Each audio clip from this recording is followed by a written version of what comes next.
Hello friends, आज के episode में दिखाया जाता है कि हरीश फोन करता है राघव को और कहता है कि अन्ना बहुत बड़ी गड़बड़ हो गई है। ये जानते हुए राघव चौंक जाता है और कहता है कि प्लान जो है वो चेंज होगा, कैंसिल नहीं होगा। इधर देखेंगे आपकी जो निखिल होता है वो भाग रहा होता है पुलिस से बचकर। पीछे पल्लवी उसके दौड़ रही होती है, वो निखिल को देख लेती कि पुलिस उसे लेकर जा रही है, तभी वो निखिल निखिल चिल्लाती है और उसके पीछे दौड़ रही होती है। इधर निखिल भी पल्लवी दीदी मुझे बचाओ चिल्ला रहा होता है। पल्लवी से बचाने की कोशिश करती है और दौड़ते हुए उसके पीछे जाती है और नीचे गिर जाती है। इधर दिखाया जाएगा कि फरहाद आता है और राघव से कहता है कि अन्ना ये पल्लवी कुछ भी करेगी, मुझे नहीं लगता पल्लवी हार मानने वाली और वो निखिल को जरूर बचा लेगी। वो कहता है ऐसा नहीं होगा। और तभी आप देखेंगे आज के एपिसोड की शुरुआत हो जाती है। आज के एपिसोड की शुरुआत होती है जहाँ पे आप देखेंगे कि राघव बैठकर चेस खेल रहा होता है। और तभी आप देखेंगे राघव वहाँ पे दिखा बोलते हैं कि अब प्यादा घर से बाहर निकल चुका है। और तभी आप देखेंगे कि यहाँ पे निखिल जो होता है वो घर से बाहर निकल गया होता है। फिर राघव कहता है कि अब मेरा जो हाथी है ना उसका इंतजार कर रहा है। तभी आप देखेंगे कि वहाँ पे हरीश पहुंच जाता है और वहाँ पे निखिल खड़ा होता है। हरीश कहता है कि निखिल ये लो, तुम्हें ये डिलीवर करना है।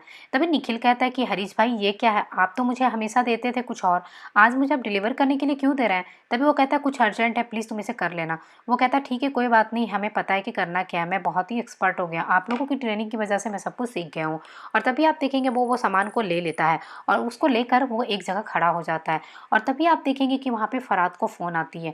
फरहाद को फ़ोन आती तो बताता अन्ना बहुत बड़ी गड़बड़ हो गई है। और तभी आप देखेंगे कि वहाँ पे निखिल खड़ा होता है और तभी पीछे से पल्लवी आती है। निखिल पल्लवी को पीछे मुड़ के देखता तो चौंक जाता है कि पल्लवी दीदी यहाँ कैसे आ गई। तभी वो कहती है निखिल तुम यहाँ पे। तभी वो डर जाता है, कहता है हाँ दीदी बस मैं यहाँ पे कुछ काम से आया हुआ था अपने क्लाइंट से मिलने के लिए। और तभी वहाँ पे जब राघव को पता चलता है कि वहाँ पल्लवी पहुँच गई है तो वो कहता है कि ये क्या कह रहे हो तुम। तभी वो कहता है कि प्लान जो है वो कैंसिल नहीं होगा, प्लान अब चेंज होगा। तब राघव वहाँ पे कुछ और ही सोचता है। तभी पल्लवी कहती है कि लेकिन निखिल तुम यहाँ पे क्यों आए, तुम तो डिजिटल मार्केटिंग का काम करते हो ना, तो तुम यहाँ पे क्यों खड़े हो। वो कहता है कि दीदी मुझे क्लाइंट से मिलना, बस क्लाइंट आता ही होगा फिर मैं उसे मिलूंगा। तभी वो कहती कोई बात नहीं, मैं भी तुम्हारे साथ ही रहती हूँ, मैं भी अपनी कुछ साड़ियों के लिए आई हुई थी, वो जो फोटोग्राम अकाउंट है ना उससे कुछ आई थी हमारी ऑर्डर, तो बस मैं उसी की डिटेल में बात करने आई थी। तभी वो कहती है कि कहता है दीदी लेकिन तुम जाओ, यहाँ पे क्या कर रही हो। और उनसे मना करता पर पल्लवी नहीं मानती है। तभी आप देखेंगे उधर शादा फ़ोन करती है और वहाँ पे पल्लवी से कहती है पल्लवी ये राघव हॉस्पिटल के बाहर क्या कर रहा है, मुझे समझ में नहीं आता, उसके हाथ में कुछ शगुन जैसा भी है। ये बात जान के पल्लवी चौंक जाती है और कहती है आइए प्लीज़ आप वहीं रहिए, मैं तुरंत अभी आती हूँ। और पल्लवी फिर जल्दी से हॉस्पिटल पहुंच जाती है। तभी देखती राघव वहाँ पे खड़ा है और उसके हाथ में कुछ शगुन का सामान होता है। उसे देखता है, वो कहता है बस मैं यहाँ पे आया हुआ था तुम्हारे आई और बाबा से बात करने के लिए, मैं भूल गया था कि तुम संस्कारी लड़की हो, तो बस जो भी रिवाज है मैं वही पूरी करने आया था, मैं सोचा कि मैं तुम्हारे बाबा और आई से भी बात कर लूँ। तभी वो कहती तुम यहाँ पे क्या कर रहे हो, मुझे समझ नहीं आता, तुम मेरा पीछा क्यों कर रहे हो, यहाँ से निकलो और ये सब क्या कर रहे हो तुम यहाँ पे। तभी वो कहता है कि ये तुम क्या कह रही हो पल्लवी। पल्लवी गुस्सा हो जाती है, सामान को सारा फेंक देती है नीचे, सारी जो सामान गिरती है उसमें दवाइयाँ होती है। तभी आप देखेंगे सामने आई खड़ी होती है। आई देख लेती है कि पल्लवी और राघव दोनों बाहर खड़े होकर बात कर रहे हैं। तभी आई गुस्से में आती है और उसकी तब देखती है और कहती है पल्लवी तुम अंदर जाओ, मैं यहाँ पे बात कर लूंगी, ये आदमी बात करने के लायक भी नहीं है। तभी आप देखेंगे नर्स आती है और कहती है आपने क्या किया, राघव तो आपके लिए मेडिसिन लेकर आया था, वो आपको मेडिसिन डोनेट करना चाहते थे, आपने सारी दवाइयाँ गिरा दी। तभी आप देखेंगे वो नर्स सारी दवाइयाँ उठाती है और उसे लेकर चली जाती है। तभी राघव गुस्से में पल्लवी की तरफ देखता है और कहता है कि अब तुमसे कल मिलता हूँ। इतना बोलते हुए वो वहाँ से निकल जाता है। पल्लवी सोचती है वो ऐसा क्यों कह रहा है। इधर आप देखेंगे कि निखिल अचानक से भागना शुरू करता है, पुलिस उसे पकड़ रही होती है। तभी पल्लवी अंदर जा ही रही थी हॉस्पिटल के।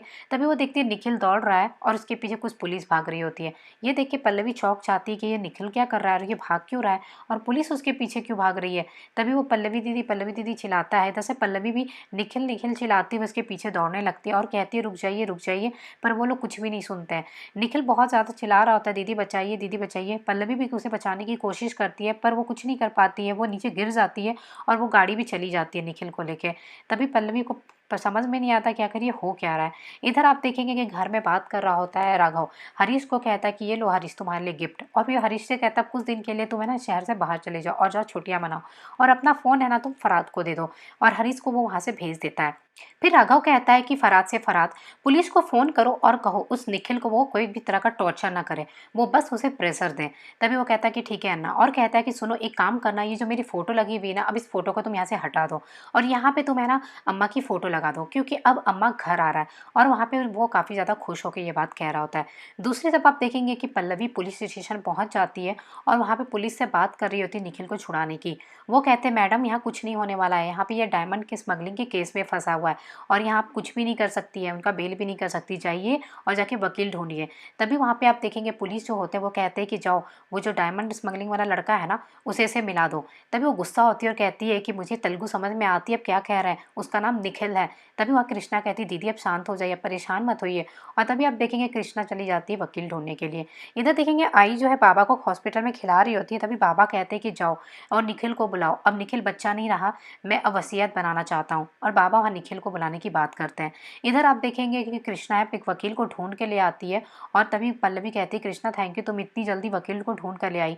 और तभी वो पुलिस के पास जाती है और कहती है कि वकील हमें मिल गए हैं। तभी आप देखेंगे पुलिस के जब वहाँ पे पुलिस कहती है आप चाहिए उनसे मिल सकती है, वो निखिल के पास जाती है और निखिल से कहती है कि निखिल तुम बिल्कुल परेशान मत हो, मैं यहाँ पे आ गई हूँ। और तभी वो कहती है निखिल यहाँ पे तुम्हारी कोई गलती नहीं है, मुझे पता है ये गलत फहमी है। तभी निखिल अपनी नज़रें झुका लेता है तो पल्लवी को समझ में आ जाता है कि निखिल ने ही कोई गलती करी है। निखिल कहता है दीदी मुझे माफ़ कर दीजिए, मुझसे बहुत बड़ी गलती हो गई। तभी वो कहती है निखिल तुम ये क्या काम कर रहे थे, तुम तो डिजिटल मार्केटिंग का काम करते थे ना। तभी वो कहता है दीदी मुझे नहीं पता था, मुझे बस डायमंड इधर से उधर करना होता था, मैं इतना काम करता था, मुझे नहीं पता था कि ये सब कुछ हो जाएगा, मुझे कुछ भी नहीं पता था। वो बहुत रोने लगता है और पल्लवी से कहता है कि दीदी प्लीज़ मुझे बचा लीजिए। पल्लवी तभी वहाँ पे परेशान हो जाती है सब जान के कि ये सब निखिल की ही गलती है और उसे कुछ समझ में नहीं आता। तभी वो वकील कहता है आप बताइए उनका नाम क्या था जिनके लिए आप काम करते थे। तभी वो बताता कि उसका नाम है ना हरीश था। तभी वो कहता था अच्छा ठीक है मैं उनको फ़ोन करता हूँ। वो फ़ोन करते तो उनका फ़ोन नहीं मिलता है। तभी वो कहता है कि उनका फ़ोन नहीं मिल रहा, शायद वो वहाँ से भाग गया है। तभी वो कहता है कि हाँ शायद मैं पकड़ा गया तो वो हरीश भाई जो है वो कहीं चले गए। तभी वो कहते हैं और कोई डिटेल है तो मुझे बताओ। निखिल वह कहता है कि उसके पास कोई भी डिटेल नहीं है, ना फ़ोन नंबर है, ना एड्रेस, ना कुछ भी नहीं। ये बात जान के वो वकील भी परेशान हो जाते हैं। दूसरी तरफ आप देखेंगे कि फराद आता है राघव के पास और कहता है कि अन्ना मुझे लगता है कि ये पल्लवी हार मानने में से नहीं है और ये पल्लवी निखिल को बचाने के लिए कुछ भी करेगी और मुझे लगता है ना पल्लवी कामयाब भी हो जाएगी। तभी वो कहता है ये तुम क्या कह रहे हो फराद, ऐसा नहीं हो सकता है। देखना आज रात तक पल्लवी का जो हाल है ना वो सारी का दुकान का हाल तो पूरा बेहाल ही होने वाला है। और इधर आप देखेंगे पल्लवी बाहर निकलती है पुलिस स्टेशन से और काफ़ी परेशान होती है और कृष्णा से कहती है अब मुझे समझ में आ रहा है कृष्णा कि वो मुझे क्यों नहीं अपनी जॉब की डिटेल देता था। तो वो ये काम कर रहा था, वो मुझे कहता था कि वो डिजिटल मार्केटिंग की काम कर रहा है। यहाँ मेरी ही गलती कि मैंने ध्यान नहीं दिया निखिल के ऊपर, नहीं तो ये नौबत नहीं आती। कृष्णा कहती है दीदी आप क्या कह रही है, आप अपने आप को क्यों दोष दे रही है हर बार, इसमें आपकी क्या गलती है। वो कहती है अगर मैं इतना ध्यान देती निखिल के ऊपर कि वो क्या काम कर रहा है क्या काम नहीं कर रहा तो ऐसा नहीं होता, पर मैंने ही कुछ ध्यान नहीं दिया। यहाँ पे वो वकील होते हैं वो कहते हैं कि कोई भी डिटेल ही नहीं है, मैं ये केस कैसे लड़ूंगा। तभी वो कहती है कि आप पता तो कीजिए, ये आपका काम है, आप सब कुछ डिटेल निकालिए। वो कहता नहीं इम्पॉसिबल नहीं है, बिना किसी डिटेल का हम ये केस नहीं लड़ सकते हैं। और वो वकील भी वहाँ से चला जाता है छोड़कर। पल्लवी परेशान हो जाती है कि वो भी चला गया है वो लॉयर, अब वो लोग क्या करेंगे। तभी वो कहती दीदी वो लॉयर तो चला गया, अब हमें दूसरी लॉयर ढूंढनी पड़ेगी। पल्लवी कहती कि हाँ कृष्णा में दूसरी लॉयर ढूंढनी पड़ेगी। और तभी इधर देखेंगे कि शारदा है वो अपने घर से बाहर ही निकल रही होती है और वो निखिल को फ़ोन लगा रही होती है और निखिल नहीं उठा रहा होता है। तभी वो पल्लवी आती है तो पल्लवी से कहती पल्लवी ये निखिल फ़ोन क्यों नहीं उठा रहा है। तभी पल्लवी कहती कि आई निखिल को ना पुलिस लेकर चली गई है। ये बात जान के वो चौंक जाती, कहती है ये तुम क्या कह रही हो पल्लवी। तभी वो बताती है कि वो डायमंड के स्मगलिंग के केस में पकड़ा गया है और ये बात प्लीज़ बाबा को मत बताइएगा। तभी वो कहती है कि हाँ पल्लवी उनको नहीं बताना ये बात। तभी वहाँ पे काका भी आ जाते हैं और काका ये बात सुन लेते हैं और वो काका को भी सारी बातें बताती है। तो वो कहते हैं कि चल मेरे साथ पल्लवी हम अभी देखते हैं और वहाँ शारदा को अंदर भेज देते हैं। पल्लवी और वहाँ पे काका के साथ चली जाती है लॉयर ढूंढने के लिए और वहाँ पे बहुत सारे लॉयर को ढूंढ रही होती है पर कोई भी उनका केस लेने को तैयार नहीं होता है। पल्लवी काफ़ी हार जाती है कि यहाँ पे तो कोई भी केस लेने को तैयार ही नहीं हो रहा है।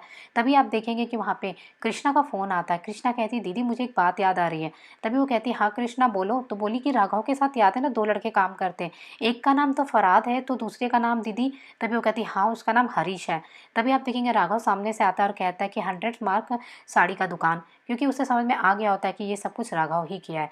और तभी आज की एपिसोड खत्म हो जाती है। तो फ्रेंड्स बहुत ही जल्द आपको मंडे को इन दोनों की शादी का एपिसोड देखने को मिलेगा। Thank you.